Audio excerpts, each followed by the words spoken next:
Have you been confused with all the terminology around narcissism? I will share one of my experiences with one of these narcissistic behaviors.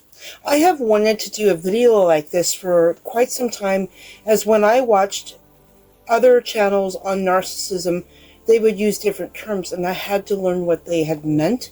So I am going to show you today what all these terms mean. Narcissistic personality disorder is a formal mental health condition characterized by a pervasive pattern of grandiosity and excessive need for admiration and a lack of empathy for others. It is more than just arrogance. It is an inflexible and stable set of traits that begins in early adulthood and causes significant impairment in relationships, work, and other areas of life. And I will say that and I shared it in a short, which I will share in the description in the comments below, of what is narcissistic personality disorder. And it starts in childhood. They either have had excessive trauma or been very spoiled, or both. And that causes narcissistic personality disorder. And so, but it can manifest into early adulthood. So I wanted to share with you as well that I have a plant here that's new from my other plants. My plants are self-care for me.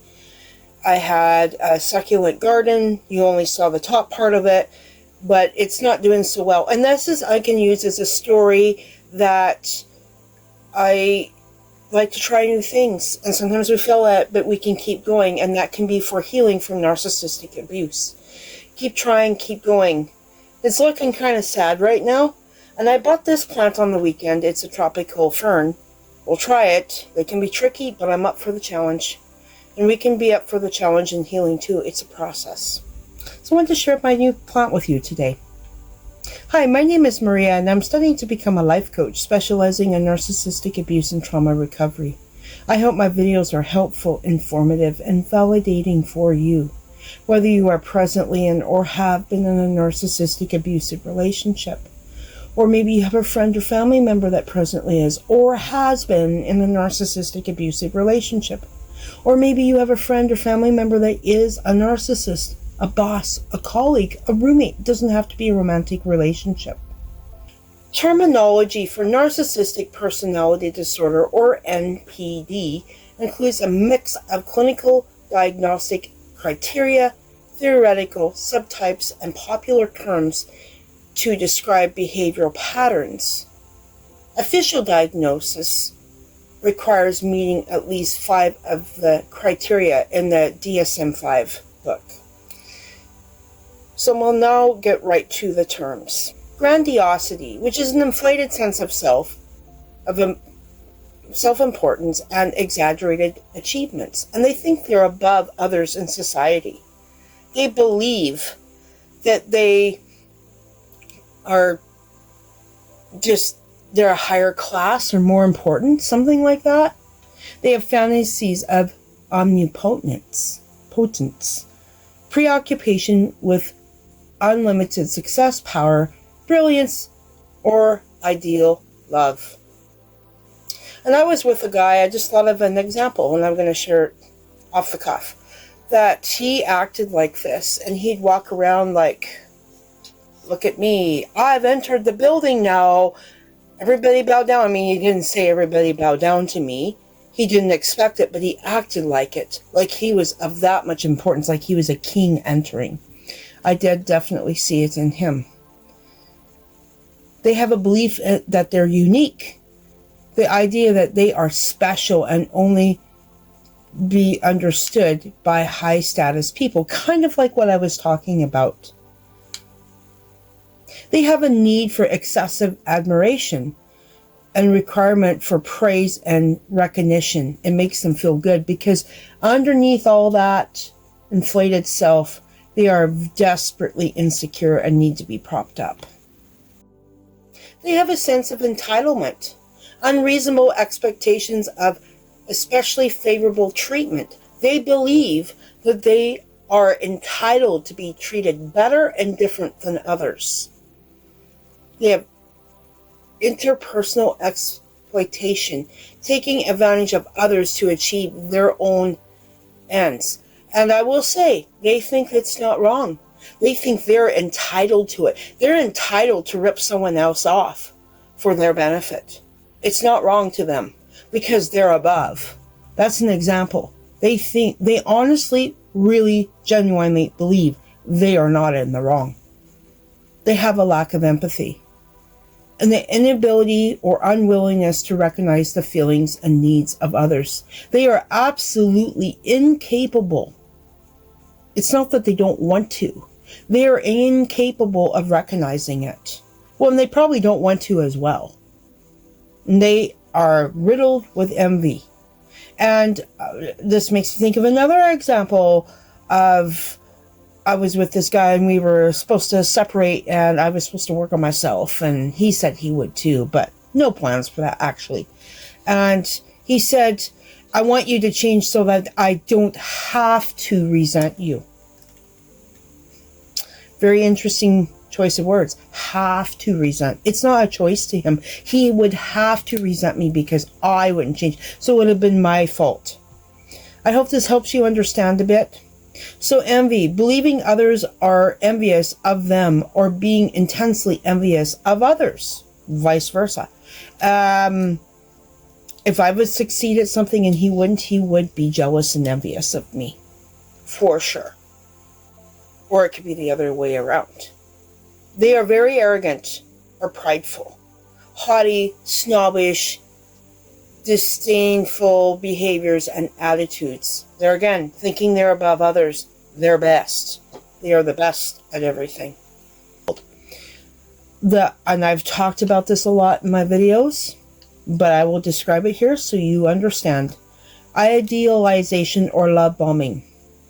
The initial phase where the narcissist showers their partner with excessive attention, affection, and praise to secure their devotion. And they also come across as like they're the soulmate. They're the perfect person for them. And they're called chameleons sometimes. That's kind of like a slang. They'll change themselves to mirror you so that they look like they're the perfect person for you to get you sucked in. That's the whole point. Then, once they think that they've got you sucked in from the love bombing, they stop that. Well, and what I want to say too, that in the love bombing stage, it's very addictive for the victim.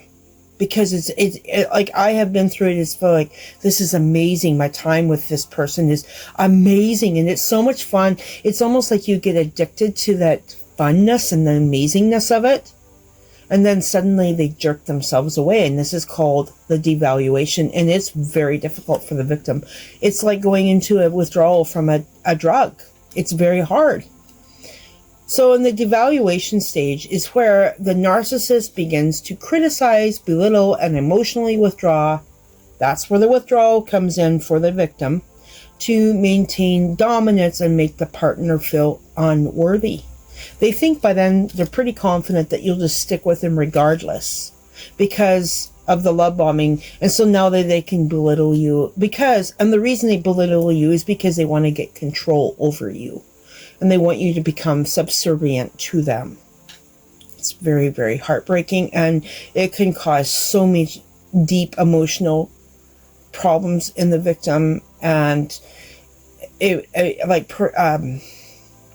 mental health illnesses, in fact. It's very debilitating for the victim. It's sad. But it's not the victim's fault. I want to tell you, it's not your fault if you've been a victim. It's not your fault. You didn't choose this. You didn't say, oh, I want to get into a relationship so I can be abused. You didn't know. They're love bombing. It's not a choice. When someone gets into an abusive, controlling relationship, it's not like they think, oh, I want to be in an abusive relationship. No, they make it look wonderful. They, as in the narcissist. Then the third stage is the discard. And this could be because they realize they get bored with you or they find someone else better. Or like with me in the last one, I was really trying to work on healing myself and I would not give in to him and I called him on stuff and I would not let him control me. And well, then he wanted to get rid of me. And the real me deep down is a very strong woman. That's my real personality. And men that are dysfunctional don't like that.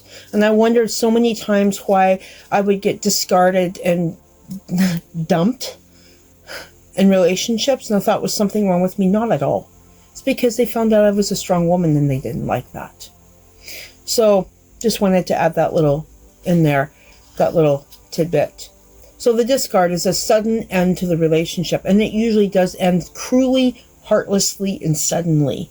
Often done coldly, like I just said. The narcissist believes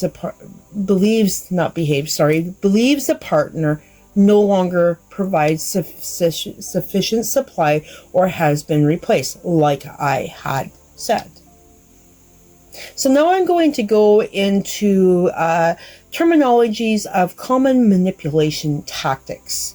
There's the gaslighting. I have a video on gaslighting. It will be in the description and comments. And why it is called gaslighting, I will say in that video. It's a form of emotional abuse where the narcissist makes a victim doubt their own memory, perception, and sanity. And it could be, for an example, like you say, well, you said that I should go to the grocery store and get this and, certain items. I'm trying to give it an example. And they'll go, no, I never said that. Complete lie. And it makes you doubt your memory and perceptions. And yeah, it's very, very destructive to you mentally. And it causes neural pathways in the brain, which means that when you have believed something for so long or heard something for so long, it literally physically alters your brain. Neuroplasticity.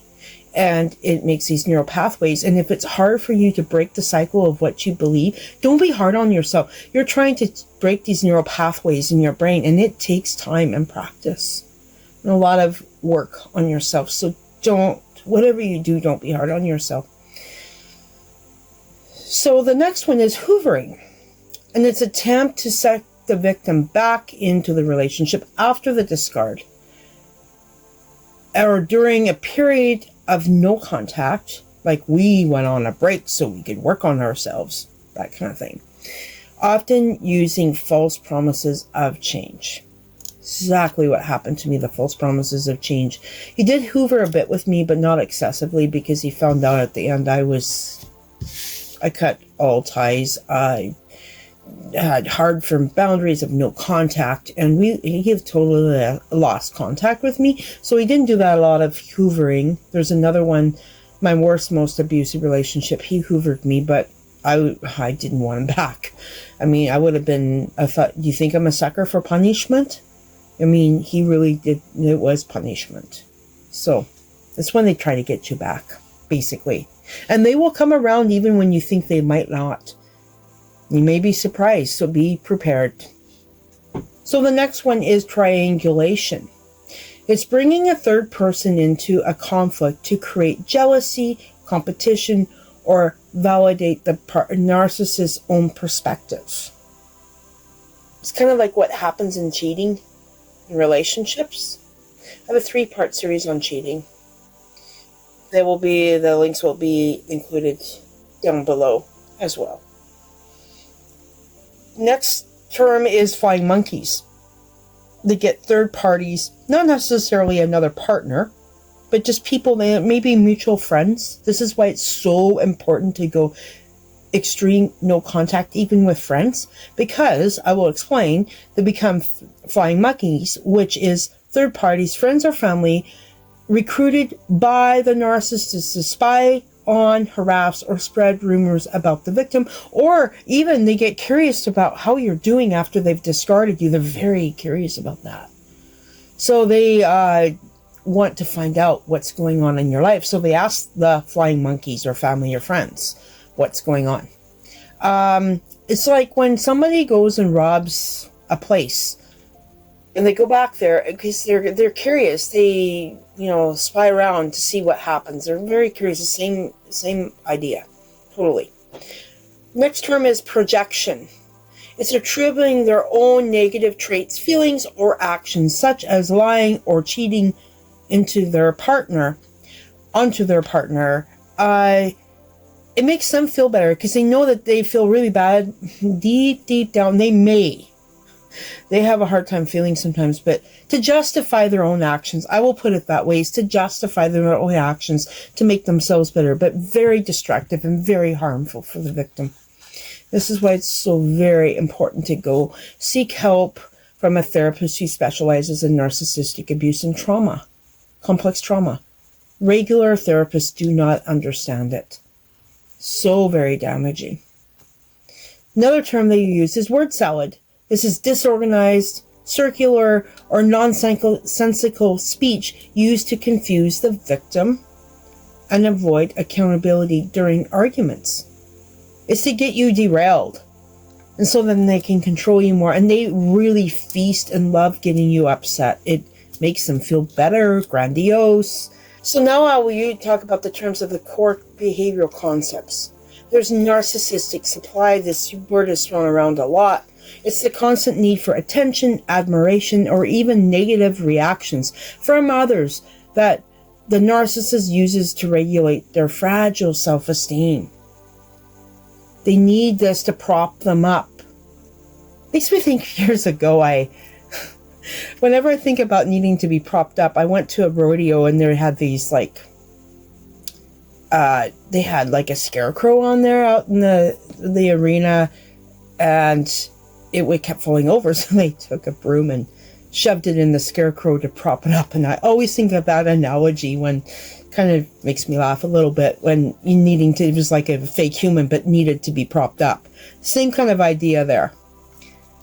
Then there's narcissistic injury. It's an intense emotional reaction, often resulting in rage, triggered when the narcissist's self-image or ego is threatened or criticized. Yes, they will be very injured and have a big, go into deep depression if they're exposed or you confront them about what they really are. They can't handle it.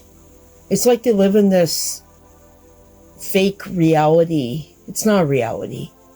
Pretending that they're so much better, but deep down. And remember this, if you're a victim, deep down, they're very wounded individuals. And they don't know everything like they like to come across. So just remember that. The next one is future faking. Making elaborate promises about shared future, marriage, travel, etc., that the narcissist never intends to fulfill to keep the partner invested. Oh, have I seen this. I will share at the end. I've got a big story about that. I will share it at the end, so keep watching. Then there's trauma bonding. This is why women don't leave, or I shouldn't say women, there's men that are in abusive relationships as well. This is why they don't leave. And people can understand why they don't just leave. It's a deep psychological attachment formed through an intermittent cycle of punishment and reward, making it difficult for the victim to leave. So I do have a video on why you don't leave. The link will be below. So it is a very, the trauma bonding often happens when they do the love bombing. That there's a trauma bond that happens there. It's a very unhealthy relationship and it keeps you sucked in. It's very addictive. The next term is gray rocking. Gray rocking. A coping strategy for victims that involve becoming as uninteresting and unresponsive as possible to stop providing the narcissist with supply. That is, I have recommended that for coping skills a lot in my videos because they feast on that emotional reaction from you. So, and I've done it and it works. So just, whatever. That's your opinion. It's what, and I have often said, that's your opinion, but that doesn't make it the truth. Things like that. Smear campaigns. Spreading false information to damage someone's reputation. After the discard, they like to do this. This was done to me. I know, I had the proof. One of the flying monkeys came and told me. He said this and this and this about you. You couldn't support him. Yeah, it was very tempting for me to defend myself, but don't do that because it makes you look even worse in the smear campaign. It's difficult, but try not to defend your integrity. The truth always comes out, because if you defend it, they'll go, yeah, see, she is crazy, or he is crazy. Yeah, so just keep that in mind. So there's the terms and family dynamic roles. In families with narcissistic parent, the children often fall into two roles. The first one is called the golden child, the favorite child who is idealized and praised, often becoming an extension of the parent's ego. This child loses themselves as an adult. They don't even know who they really are. The second one is the scapegoat. This child is blamed for the family's problems and subjected to constant criticism and devaluation. Very damaging as well. They have a very low self-esteem, and for good reason. It is not their fault. So I hope you found this video helpful today. And please like, share, follow, and subscribe. It really substantially helps my channel grow. And let me know if you've experienced any kinds of these terms in your life, and how it's affected you, and how you've coped. I really genuinely want to hear from people, because I want the whole reason of my YouTube channel is to support. I want to be there for others. So are you looking for coping strategies to deal with these behaviors, or do you need more information on how these terms apply to a specific type of relationship, like workplace or family? Find a therapist, like I had said, who specializes in narcissistic personality disorder, and consider joining us, and complex trauma, and consider joining a support group specializing in NPD, narcissistic personality disorder, or complex trauma. Very, very helpful. Now I will share my stories. First one is I was with a narcissist who loved to have two women, loved to cheat. He tried to hide this from both of us, but I mean, the truth comes out. And he was with another woman, and I do not ever want to be the other woman. As hard as it was for me, I had a trauma bond with him. I told him I couldn't be. Well, he lied to me and told me that he had left her. And I had found out he hadn't left her. I was the other woman and didn't know it. And he pitted us against each other, comparing us to each other. He was always telling me how much better she was at various different things. This was to make me feel insecure and jealous. This is called triangulation. The second story I have is about future faking. I told you I'd tell you a story about that. In this, it was past the love bombing stage. Well, sort of a mix of love bombing and devaluating me. And he took me to the close by metropolitan area that we live in, and he gave me a wonderful evening. We went for a movie. He took me to my favorite restaurant. And then on the way home, he talked to me about how he planned to marry me, and he was going to propose to me, and all these grandiose things just to suck me in, like I was the one he dreamed of all my life, like I was perfect for him. And he did have, I wasn't attracted to him, he wasn't my type, but he did have traits that I was looking for. And the fact that his upbringing was very similar to mine, and I wanted that. I wanted somebody that was good with their money. He was. I really liked his parents. His parents really liked me. There was, some check marks there. Raised very similar culture to me. Yeah, lots of good check marks. So this is, I thought, well, maybe he is the one. Less than a month later, he had discarded me. That is an example of future faking. Very painful for me. Very painful, but oh man, I'm so happy I did not marry him. And I look back on every one of those men, I'm so happy I did not marry them. I mean, a lot of it's self-explanatory, some of it is deeper.